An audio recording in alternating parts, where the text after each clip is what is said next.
प्रश्नावली 6.2 का जो तीसरा प्रश्न है, एक आकृति हमको ये दी गई है। इस आकृति में ए बी और सी डी जो है एक दूसरे के समांतर हैं, ये दिया है। ई एफ लंब है सी डी पर, ई एफ जो है सी डी पर लंब है, यानी कि इससे 90 अंश का कोण बना रहा है।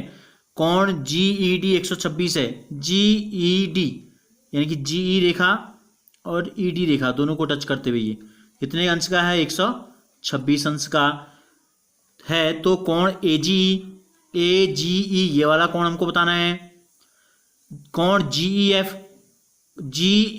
एफ ये वाला कोण हमको बताना है। और कोण एफ जी ई और ये वाला कोण हमको बताना है। तो क्या करते हैं, देखो इस आकृति में हमने ये उतार लिया है इतना हिस्सा।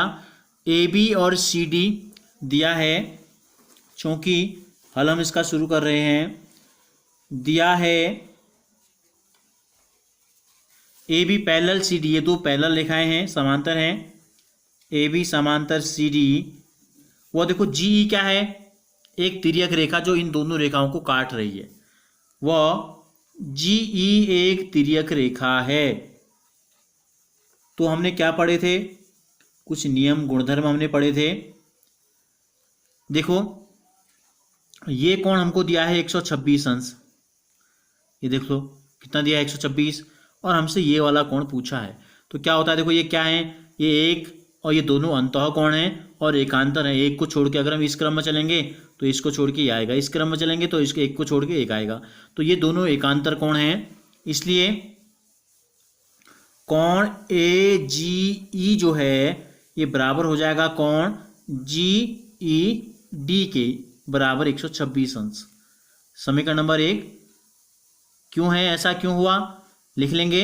अंतः एकांतर कोण है, ये दोनों क्या हैं? अंतः एकांतर कोण थे, इसलिए बराबर हो गई।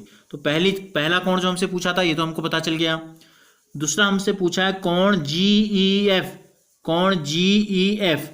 अब इस आकृति में क्या है, देखो ये जो कोण है ये कोण है आपका 90 अंश, ये लंब हमको दिया है।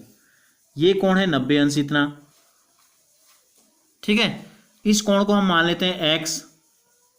तो क्या हो जाएगा, यहां पर देखिए ये है आपका, दो कोणों में हमने इसको तोड़ दिया। ये 90 है और ये है x, और दोनों को जोड़ेंगे तो कितना बन जा रहा है पूरा? 126। x धन 90 बराबर 126। तो x कितना हो जाएगा? 126 ऋण 90 कितना आ जाएगा? 36 डिग्री। तो यानी कि दूसरा कोण, कोण जी ई एफ, कोण जी ई एफ, इसको हमने x मान लिया था, इसका मान आ गया 36 अंश। अब क्या बचा? कोण एफ जी ई, कहां पर है एफ जी ई? एफ जी ई। अब ये वाला कोण हमसे पूछा है। देखो ये आकृति फिर हम बना लेते हैं, यहां पर एक ही में कंफ्यूजन हो जाता है, ठीक है। अब ये कोण हमको पता चल गया कितना है? 126 है। ये जी है, यहां पर है बिंदु एफ और ये है बिंदु ई। ये है 126, इतना हमको बताना है ये वाला कोण।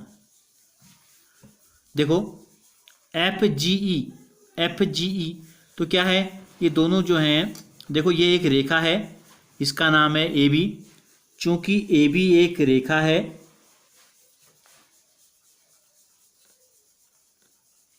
वो जी ई क्या है? एक किरण है। ये हम मान लेते हैं, यहां से नीचे को निकली है, इसका अंत बिंदु हमने माना। अगर किरण नहीं भी माने तो एक रेखा है, और एक रेखा के एक ही तरफ बनने वाले दोनों कोणों का योगफल कितना होता है? 180 अंश होता है। तो कोण एफ जी ई धन 126 बराबर 180 अंश। समीकरण नंबर 2, इसको हम लिख सकते हैं रैखिक युग्म अभिग्रहित, ठीक है। तो कोण एफ जी ई का जो मान आएगा ये आ जाएगा 180 अंश ऋण 126 अंश। घटा देते हैं, 10 में से 6 गया 4, 7 में से 2 गया 5, 1 में से 1 गया 0।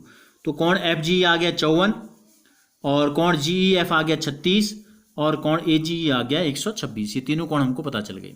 जो प्रश्न है इसमें आकृति, हमको ये एक आकृति दी गई है। इस आकृति में पी क्यू और एस टी दो समांतर रेखाएं हैं, चूंकि दूर दूर हैं तो हम क्या करते हैं, इस सवाल में आपको हिंट भी दिया गया है कि इसको आगे बढ़ा लो आप, इन दोनों रेखाओं को हमने आगे बढ़ा लिया।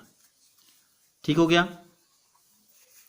देखो इसको भी आगे बढ़ा देते हैं, ये भी एक तिर्यक रेखा है, इसको भी हमने आगे बढ़ा दिया, इसको भी थोड़ा और आगे बढ़ा देते हैं।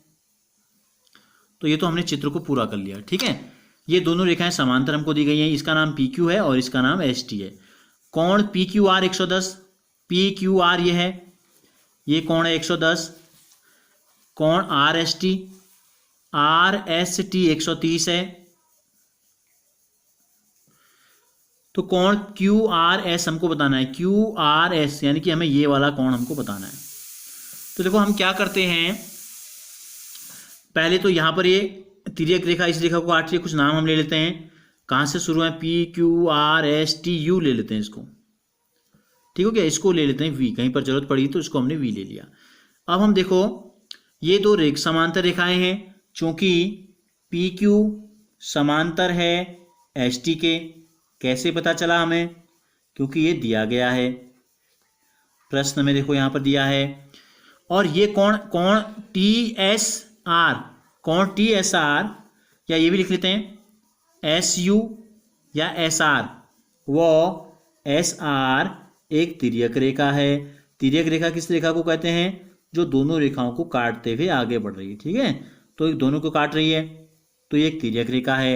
इसलिए कोण टी एस आर, कोण टी एस आर जो होगा, ये कोण इस कोण के बराबर होगा। क्या है इस कोण का नाम, यहां भी कुछ ले लेते हैं, W ले लेते हैं, यहाँ WUR।